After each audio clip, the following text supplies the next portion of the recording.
Hello everyone, good afternoon. আজকে তোমাদের কাছে নিয়ে আসলাম একটা মিনি ব্লগ। তো কেমন আছো? আশা করি তোমরা যে যেখান থেকেই দেখছো ভীষণ ভালো আছো। আজকে সকালবেলা জানো তো, বৃষ্টি থাকাতে আমার ওই ছোট্ট মোটো উঠানটাকে আমি ঝাড় দিতে পারিনি। এখন যেহেতু স্নান করতে যাব, তার জন্যই আর কি ভাবলাম না হয় এখনই বাসি উঠানটা আমি ঝাড় দিয়ে দিই। ঝাড় দিতে গিয়ে লক্ষ্য করলাম অনেক জংলি লতা পাতায় ভরে গেছে। তাই ভাবলাম না হয় একটু পরিষ্কার করেই নেই, কারণ এখন তো দুপুর হয়ে গেছে, এখন তো স্নানই করবো, ঠিক না? এখানে সব কিন্তু জঙ্গল না, বেশিরভাগটাই কিন্তু পান গাছ। যেহেতু আমি পান লাভার, পান একটু খেতে ভালোবাসি, তার জন্য ঘরে পান গাছ লাগিয়েছি।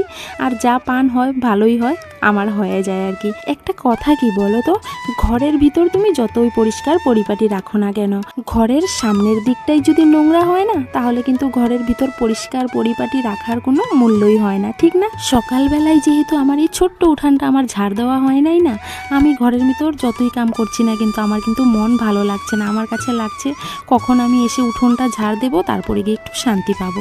তো দেখলেই তো, চট করে কিন্তু আমি ঝাড়টার দিয়ে দিলাম। আর এদিকে দেখো, সকালবেলা বৃষ্টি, কিন্তু এখন দেখো প্রচুর রৌদ্র উঠে পড়েছে, আর গরমে যেন পাগল হয়ে যাচ্ছি আমি। আর এদিকে দেখো, কয়েকটা ফুল গাছের চারা এনেছি, এগুলো লাগাবো বিকেলবেলা। এখন মোটেও না, কারণ যে হারে গরম পড়েছে। তো চলো, আমার মিনি ব্লগ শেষ। এদিকে দেখো, আমি গরমে পুরো পাগল হয়ে গেছি। তো চলো, টাটা।